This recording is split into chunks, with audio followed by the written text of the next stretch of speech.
genetika ini jadi penting ya, seperti itu.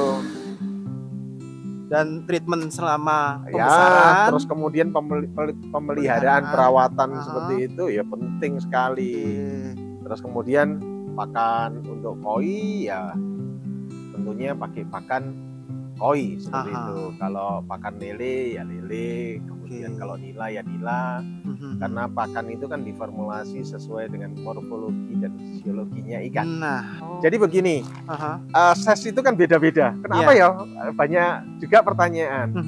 Ada yang 1 mili, 2 mili, 5 mili, 8 mili. Lah, kenapa kalau sudah 40 saya sudah perintahkan ke tim atau anggota itu udah ganti pakan ini. Ini kan sudah 40, kamu harus gunakan yang 8 mili. Gini.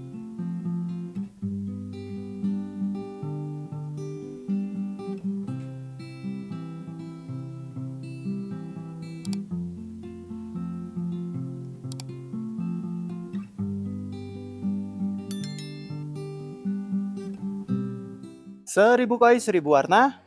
Sahabat koi, apa kabar? Kali ini sahabat koi saya ajak melanjutkan dari obrolan saya terkait kesehatan ikan koi ya sahabat koi. Dan ada yang sempat saya singgung tapi belum saya bahas terkait aplikasi pakan, penggunaan pakan untuk ikan koi, seperti apa yang bagus dan intensitasnya harus berapa kali atau mungkin takarannya seberapa. Nah, kali ini saya berada di Tulungagung, tepatnya nanti di mana kita akan tanya ke ownernya yang mungkin sahabat koi sudah tidak asing lagi karena sudah ada 2 video yang saya bahas, dan mungkin kalau yang belum nonton boleh nanti linknya ada di kolom deskripsi. Nah, di sini sahabat koi pasti tidak asing dengan merek pakan ini ya sahabat koi. Pasti sering lihat dan mungkin udah menggunakan, dan kita akan bahas terkait pakan, dan kita yuk langsung kita sapa ownernya. Oke. Selamat siang, Ko. Halo, selamat siang. Apa kabar hari ini? Sangat baik sekali. Oke, sehat ya. Nah, ini kita akan melanjutkan video sebelumnya. Iya. Yang kemarin kita bicara soal kesehatan kesehatan ikan koi. Iya. Dan sempat saya singgung untuk pakan mungkin. Oh iya. Nah, yang saya pengen tahu, mungkin sahabat koi juga pengen tahu. Kemarin kita sebut ada cuaca atau mungkin zona merah, cuaca merah atau apa ya. Iya. Nah, saat kalau kita bicara soal pakan ini. Iya. Nah, itu seperti apa sih kok untuk penggunaannya?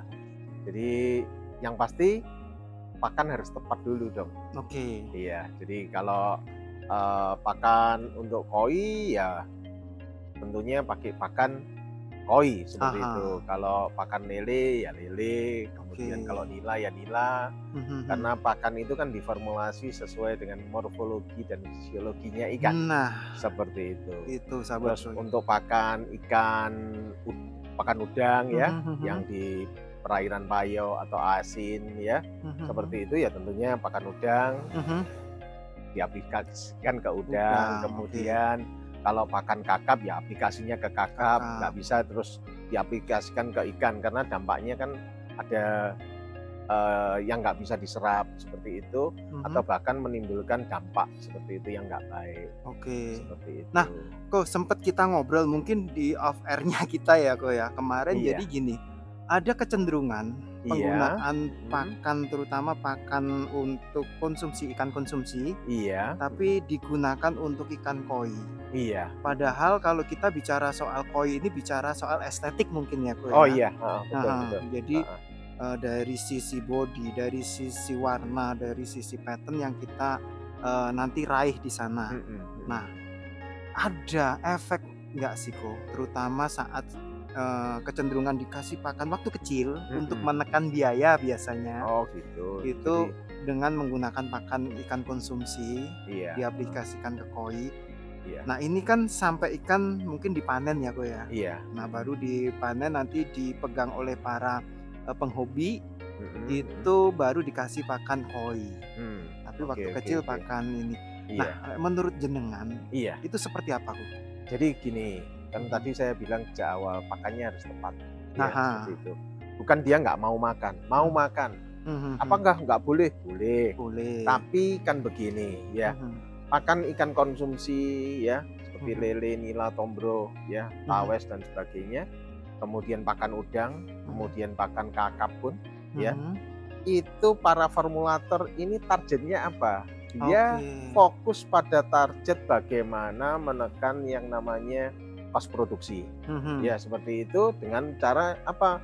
Menekan cost yang namanya FCR. Feed conversion rate atau rasio seperti itu. Jadi pakan yang diberikan dengan hasil yang tidak didapat gitu ya. Kalau seumpama kalau FCR 1,5 begitu kan berarti pakan yang diberikan 1,5 kilo.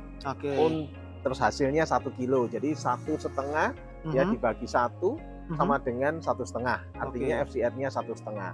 Kalau harga pakan ini per kilo itu adalah 10.000, berarti cost dari pakan untuk bikin yang namanya 1 kilo daging 15.000. Ya, seperti itu. Bagaimana formulator ini membuat formulasi terbaik supaya dia bisa FCR-nya 1. Itu fokusnya kan di situ. Para ini food tech ini ya, dia pasti ilmunya untuk yang namanya menekan yang namanya FCR. Ya, seperti itu.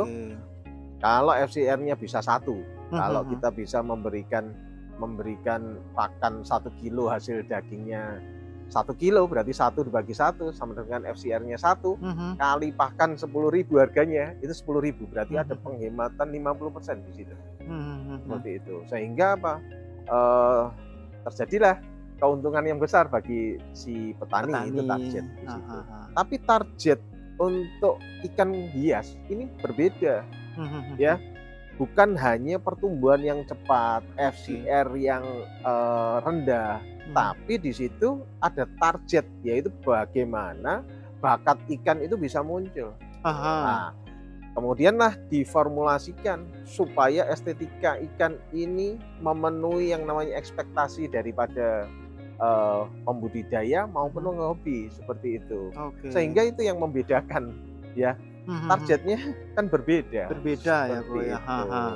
Jadi memang ini akan pengaruh juga kok ya nanti waktu. Oh ya pasti. Bahkan gini, koi-koi Jepang ya, bahkan orang pun lah kita ilustrasi orang Jepang dulu pendek-pendek, sekarang juga tinggi-tinggi. Nah, itu juga dia mengalami yang namanya kayak semacam mutasi terhadap asupan gizi. Orang-orang kita juga sama. Jadi lebih tinggi seperti itu ya, karena asupan gizi. Ya, kebutuhan nutrisinya ya akan lebih besar. Saya sudah mengamati dari dulu bagaimana saya menggunakan protein 25, 28, 32, 35 seperti itu. Oh, hasilnya sekian. Kemudian kita mulai create bagaimana kalau 38. Oh, ternyata bakat ikan itu muncul. Sehingga bisa menghasilkan bagi seperti itu. Sehingga saya punya standar, pakan ikan koi yang terbaik ya. Saya rasa di minim 38 kalau pengen bakat ideal shape-nya itu bisa tercapai seperti itu. Nah, sahabat koi, ini satu informasi juga, sahabat koi, beliau ini juga punya produk ikan juga Pak ya. Oh iya. Saya mulai dari hatchery ya, dari breeding ya, dari anakan, dari indukan, kemudian jadi buraya, kemudian pendederan, kemudian pembesaran, ada semua sampai dijual. Tapi itu nggak cukup juga, sehingga kita harus collect dari petani juga dengan mitra juga.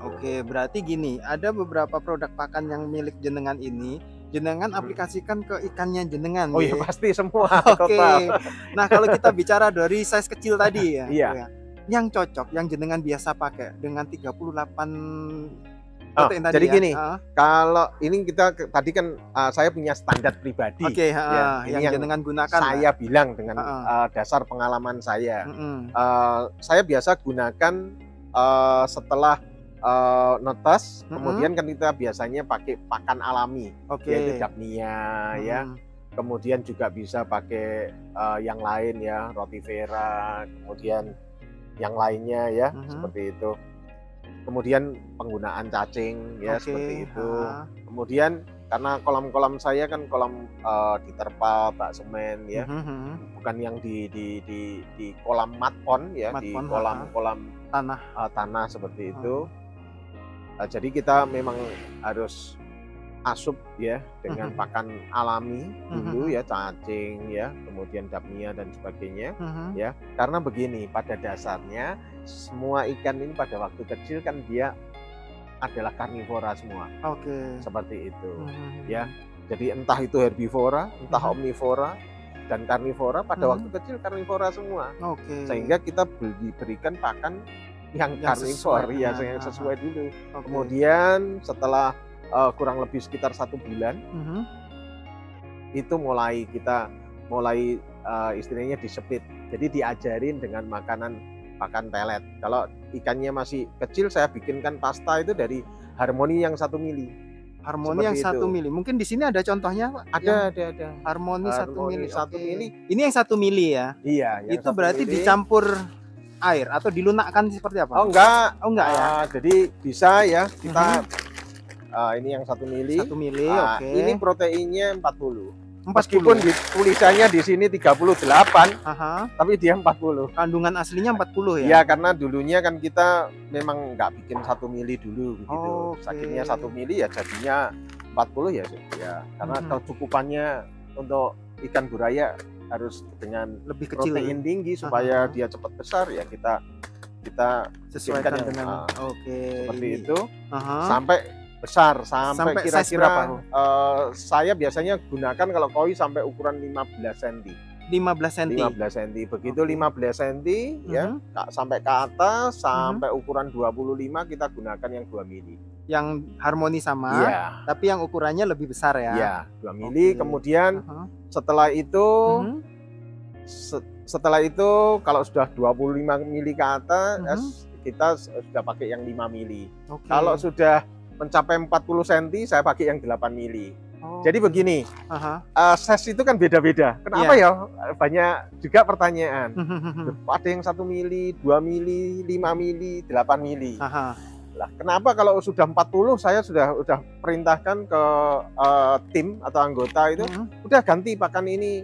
Ini kan sudah 40, kamu harus gunakan yang 8 mili. Gini, ini kan kebiasaan.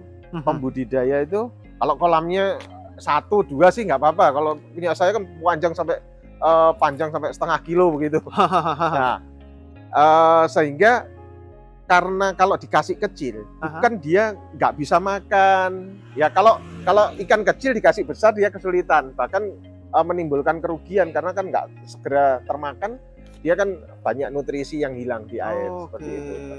Nah, tujuannya kalau diberi pakan yang besar ini ya sudah, segera kenyang kita bisa pindah kolam. Kalau kecil, dia tungguin.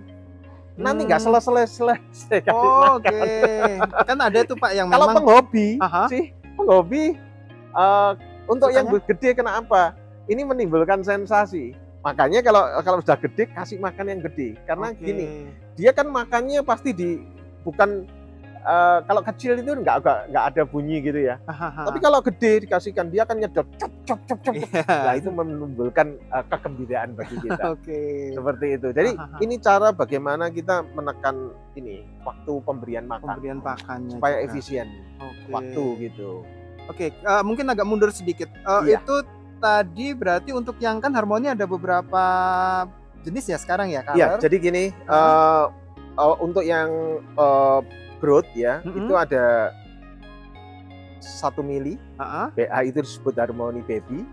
Kemudian 2 mili, 5 mili, dan 8 mili. Kemudian dalam perjalanan waktu, karena di Tulungagung atau mungkin daerah yang sama iklimnya dengan Tulungagung ya, jadi daerahnya sedikit agak suhu airnya panas ya, seperti itu. Kemudian dengan suhu yang panas ini, metabolisme ikan itu dia akan tinggi. Kemudian nafsu makannya ikan ini tinggi. Kemudian dia makan itu lebih banyak dibandingkan seperti kayak di Blitar, di Malang atau daerah-daerah dingin yang lainnya. Seperti itu.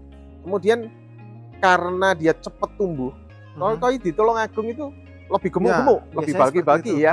Tapi biasanya warnanya ini yang kurang. Oke. Karena dia pertumbuhan warna nggak seimbang dengan pertumbuhan badannya ini. ya. Meskipun yang growth juga sudah ada ya, warnanya juga, tapi kurang. Sehingga untuk ngatasi itu ya, ngatasi permasalahan warna itu kita buatkan, yaitu adalah color booster.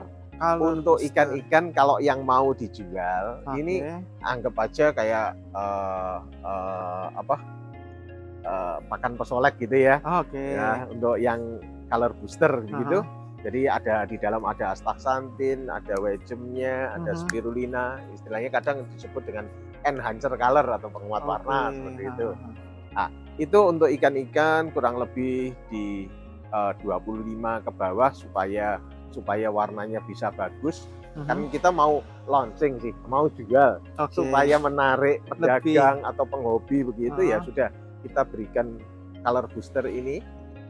Karena ikannya kecil ya nggak terlalu banyak ya pewarnanya ya supaya cantik seperti itu. Itu biasanya diberikan waktu terakhir atau seperti apa? Mungkin 2 bulan sebelum dijual begitu kita ganti dari 1 mili ke 2 mili color booster juga bisa, atau 2 mili yang harmoni begitu kita sambung begitu dengan yang 2 mili color booster, jadi sudah nanti warnanya bisa bagus. Mulai paket. Tapi untuk ikan-ikan yang besar seperti itu kita ada red mag dengan enhancer color yang lebih tinggi lagi. Ya. Ini kan pakan untuk membantu pembudidaya ya. Jadi ini yang seperti itu. Ini ya. Iya. Red mag ini ya. Iya. Ini sahabat koi ini untuk coloring lah saya bilangnya. Banyak juga red mag dan super bulky ini digunakan di Oscar sih. Kemarin kan Oscar kan sempat booming dan overproduksi, kemudian yang laku kan yang warnanya merah. Ya, dia bukan beli Oscarnya, jadi beli batiknya yang merah seperti itu.